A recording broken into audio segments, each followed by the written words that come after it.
Hello, and welcome to the Applications Lab here at H.E.L headquarters. My name is Dr. Mario Torres Rodrigo, and I'm the Applications Leader here at H.E.L. And today we're going to be talking about Simular. Simular is H.E.L's reaction calorimeter, and it is designed as part of our process safety family. H.E.L Simular was originally designed to be able to track chemical reactions to obtain fundamental and critical values such as the reaction enthalpy that will allow us to calculate critical safety parameters such as the maximum temperature of synthesis reaction or the time to maximum rate. H.E.L Simular can be operated in a number of modes. In heat flow calorimetry, we are going to start our reaction with certain volume. However, as we are going to be adding new reagent, this volume is going to change. One fundamental parameter in heat flow calorimetry is the wetted area in which the heat flow exchange is going to happen between our reactor and the jacket. However, if we are going to be using a new reagent and that's going to change the volume, that means that this wetted area is going to change. For this reason, when we are operating in heat flow calorimetry, we need to do two calibration steps, one before the reaction and one after the reaction. What we will get out of these calibrations is the heat exchange that happens around this wetted area. So we will have it before and after, and then what we can do is interpolate the wetted area that has happened before and after to get a value that we can use for our reaction. Power compensation, on the other hand, doesn't require these calibrations at the beginning and at the end, making the process much faster and much more efficient. But how can we do this? Well, we're going to be talking about the parts of our Simular on the next part of this video, but what we need to bear in mind is that we have two potential heat sources in our reaction. We're going to have a heater inside of the vessel, and then we're going to have oil going through the jacket of the reactor.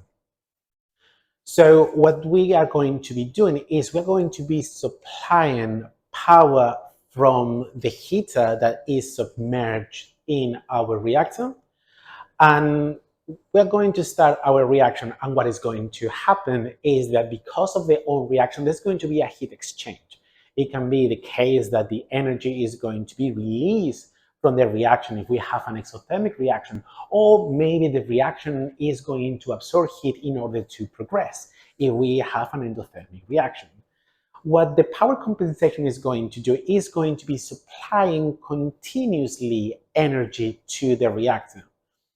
But because this is going to be an isothermal reaction, in order to maintain this stable temperature, if the reaction is releasing energy, that means that the power from the heater needs to be stopped or at least reduced in order to maintain this stable temperature. The heat that the heater is not supplying in the case of an exothermic reaction is the energy that is going to be released by the chemical reaction, making the calculation much easier to be performed, increasing the time of our calculation. There are other ways to characterize chemical reactions as well. So for example, we have reflex calorimetry that is not supplied as a standard in Simular. However, it can be offered as well. For that, we would need things such as reflux, condenser, and we will need flow meters. But it is something that can be also be incorporated into your Simular upon a discussion with us. So that is the fundamentals of our Simular. But let's go now and actually have a look at the different parts of a H.E.L Simular. The heart of a Simular is its vessel. It's a double-jacketed vessel that we can supply in a number of volumes, 500 mils, 1 liter, and 2 liters. The one that we have displayed in this video is a 1 liter one. So let's have a closer look to it. So it is a double-jacketed reactor, as we can see here.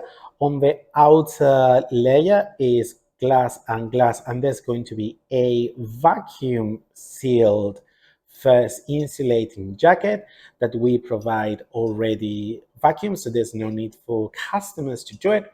And there's going to be a second jacket that we can see here that is going to contain the oil.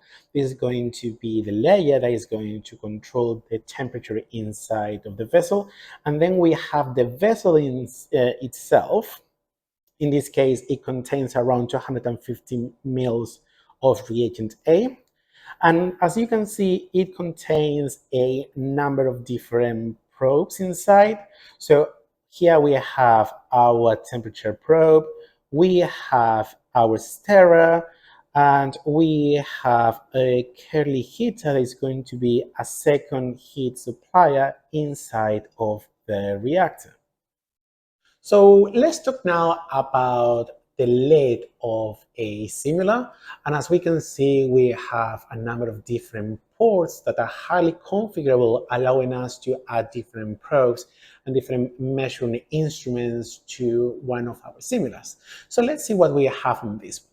So here we have a temperature probe that is going to be tracking the temperature inside of the reactor. We have an empty port here that we could add different probes to. And same with this one, they are different sizes, so that allows us to have different types of probe. Here we have a connection to the prominent pump that we have here that is going to allow us to pump our second reagent from our bottle here that is going to be gravimetrically controlled, so we can know how much of our reagent P we are adding to our reactor. So we can track how it goes again up here, connected to the pump, and then goes from here all the way inside of our reactor. The last thing that we have on this lid is this connection here that connects to the curly heater that is going to be the internal supply of heat into the reactor. Last but not least, definitely, is we have a stirrer here that is connected to the reactor that is going to be maintaining the heat stirring conditions that we need inside of our reactor. If we look at the back of this vessel, we can see here this is the connection to the outer jacket that, as we mentioned before, is the vacuum jacket. So this is how the vacuum was provided in the first place, by sucking any kind of air that is inside of the jacket through this port. And then we have here two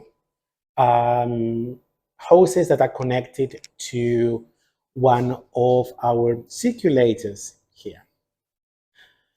What is going to happen is the oil or the cooling agent or heating agent that we have on the circulator is going to go through this first port and is going to fill the second jacket, and it's going to come out from the bottom and going back into the circulator to maintain the temperature conditions that we require inside of our vessel. In case that we need to fill in or to empty our vessel, there are two ways to do it. One of them is by turning this handle here, and this will release liquid that will come out of this exit out here. Or the other one is opening the lid itself, controlled by these four clamps. So it is as simple as opening it, and then we can just move the pump and remove our lid. It is as simple as that. And then to reassemble it is the same procedure. We just get the clamps and we connect them to the ring on top of our Simular, and we can seal it. And that's basically the hardware of H.E.L Simular. However, H.E.L not only supplies the hardware, we also have WinISO, which is a piece of software developed by our software engineers here at H.E.L. It's a very configurable software that can be modified to cover the needs of our customers. And this includes adding third-party probes that, for example, we cannot supply directly from H.E.L. However, we understand that sometimes for the customer's needs, there are other types of instruments that are required. Our software engineering team is perfectly suited to add these third-party probes. And let's talk about how WinISO can control Simular and how we can automate the reaction, including plans that are designed by customers. So let's talk now about H.E.L's own software, WinISO. And the first thing that we are going to notice when we open WinISO is that we have a mimic screen, a graphical representation of our system. So let's see what we have on this system in particular. We have a couple of feeds. One is connected to some weighing scale, so we know gravimetrically how much mass of our reagent we are putting into our system. The feed 2 is going to be a volumetric control of the reagent.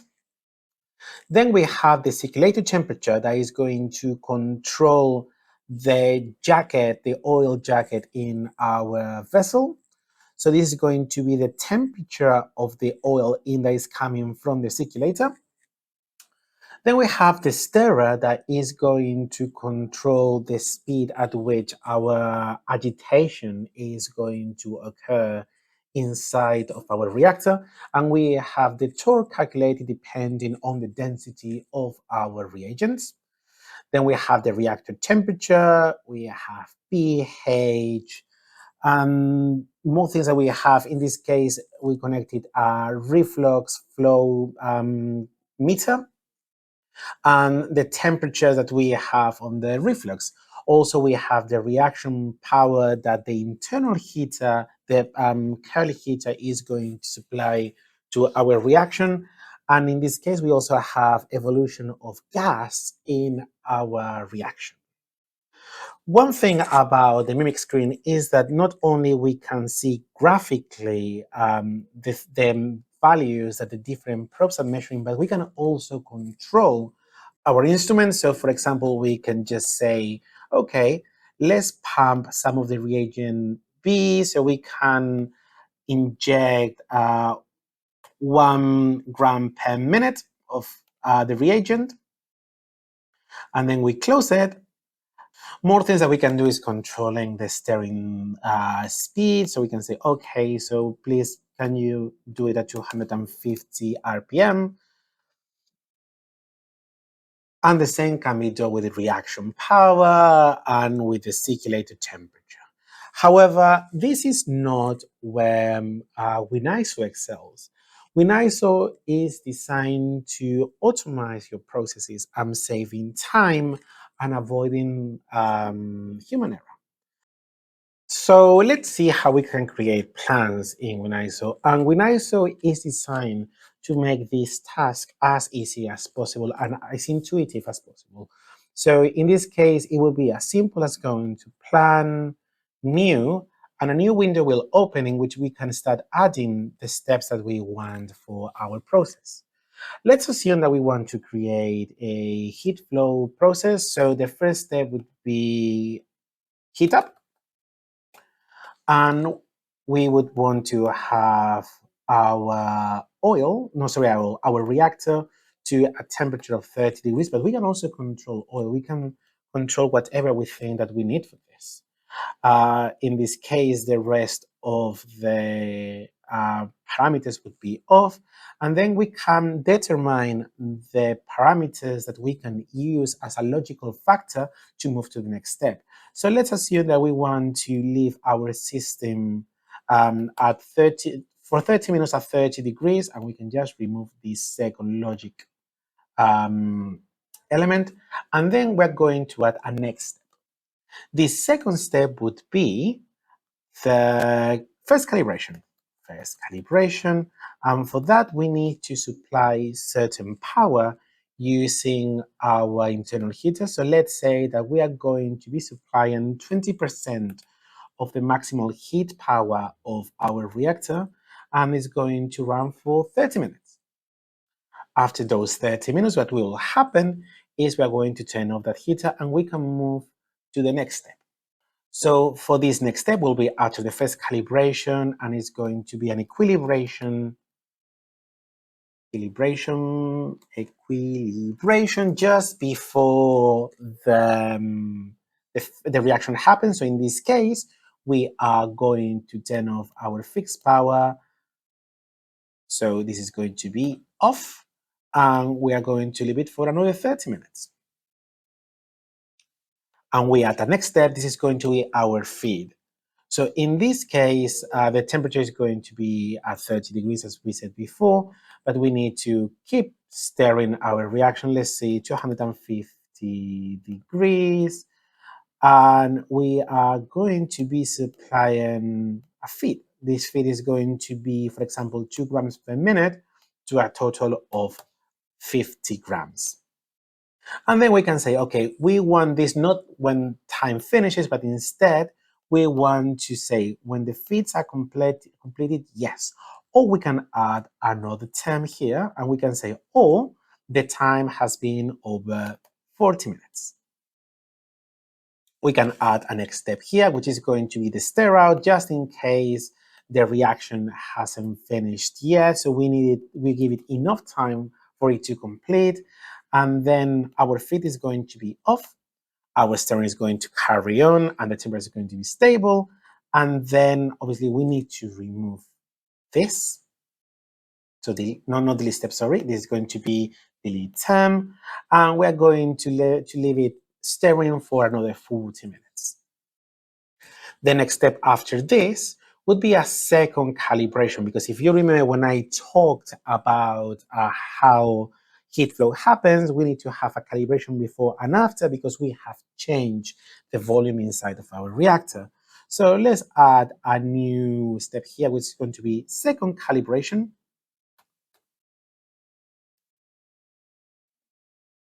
And we're going to keep on stirring, and the reaction power that we're going to be supplying, the internal heater is going to be supplying a fixed power of 20%. And we're going to leave it for another 30 minutes. And then after this, basically, we are going to have a cool down in which we are going to turn off the reactor. We are going to turn off the internal heater, and we are going to turn off the stirrer.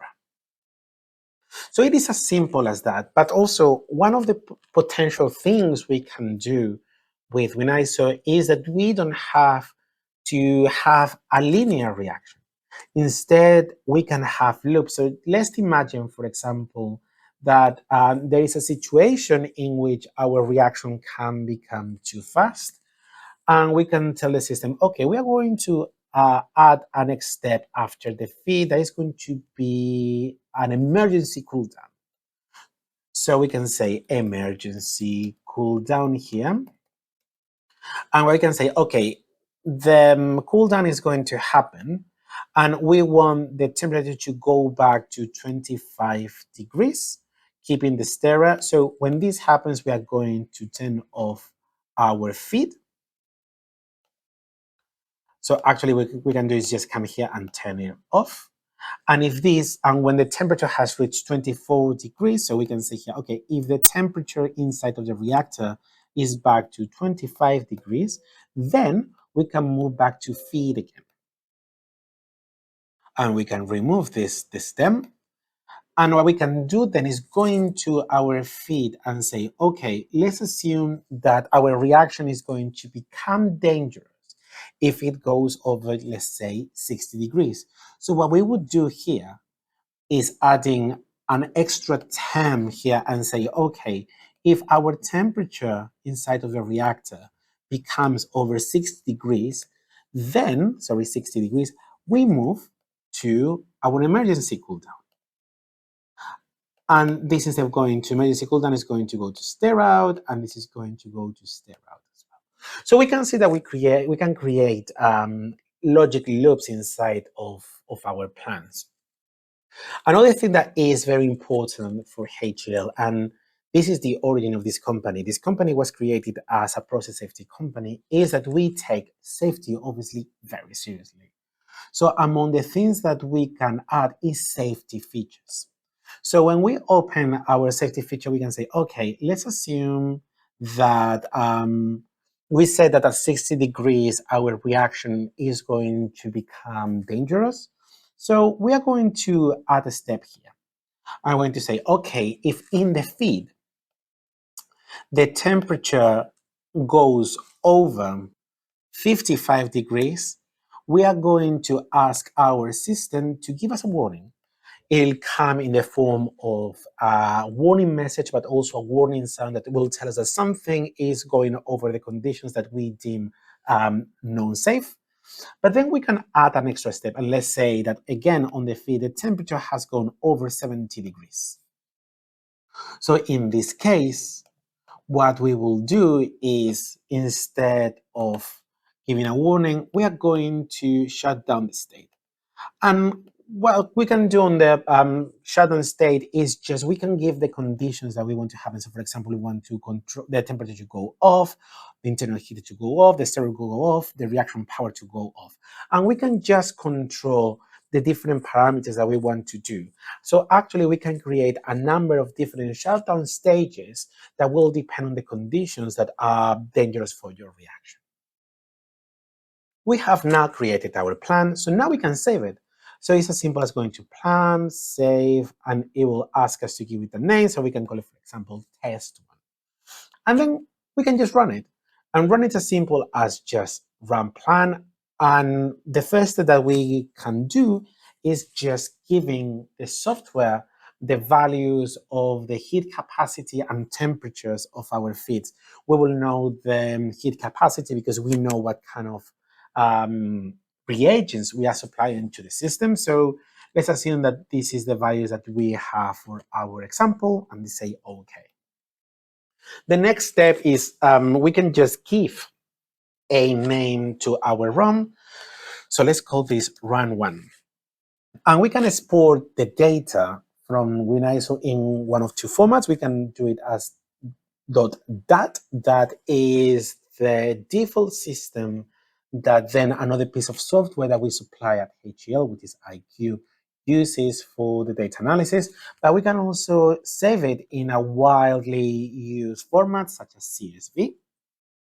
And then one thing that we can do is telling how many points we want to take. We can go as low as 0.1. So let's say OK, and then our process is going to start. So let's have a look at how our system looks. So we have a number of windows. Let's go from top left to the bottom right. So on the top left-hand side, we have the mimic screen. So we have the graphical representation of our system, as we mentioned before.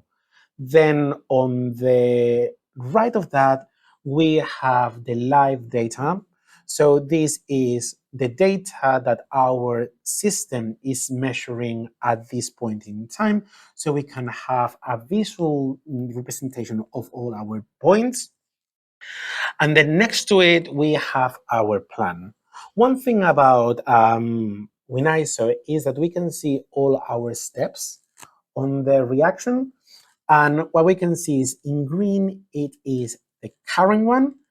In red is the ones that are yet to happen. If we move now down to the left, we can see a live graph of, this is a graphical representation of what is going on inside of our reactor. So we can add and we can delete and we can modify this graph as many times as we want. So let's say, for example, we want to see different things. So we can just clear them all. So let's say that we want to represent on our bottom axis. We want time.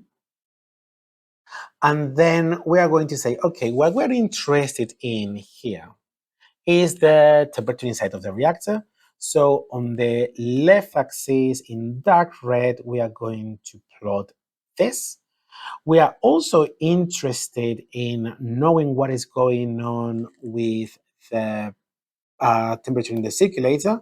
So we can just have in a paler red here on the y-axis as well.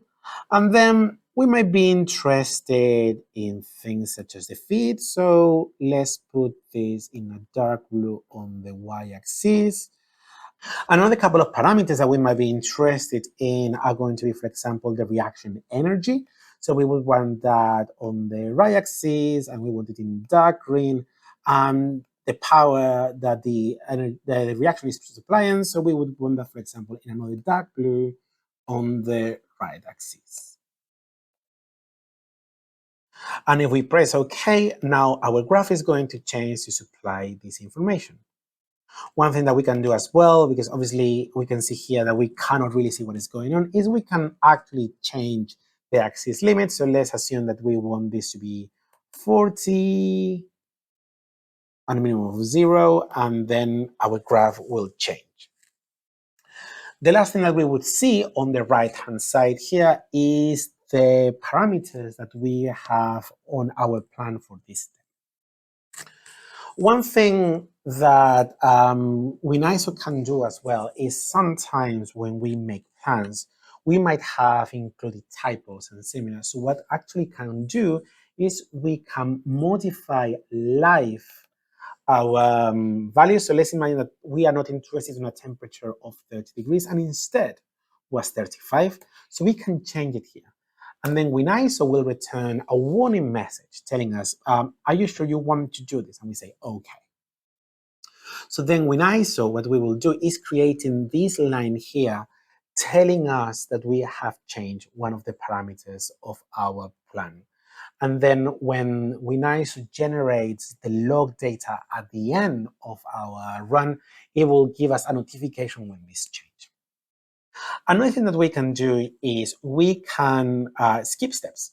So let's imagine that now that our reaction is around 35 degrees, this is the temperature that we wanted, and we don't want to wait another 15 minutes until the next step happens. So we can just come here and say, okay, we're going to end the step. And then WinISO will ask, do you want to actually do this? We say yes. And then we'll receive a red line when there's been a change in the plan. So we can do this as many times as you want during the plan. This is basically an overview of what we can do with WinISO. If we want to end our program earlier, we can just press quit here and it will ask us, do you want to quit the experiment? And we would say yes.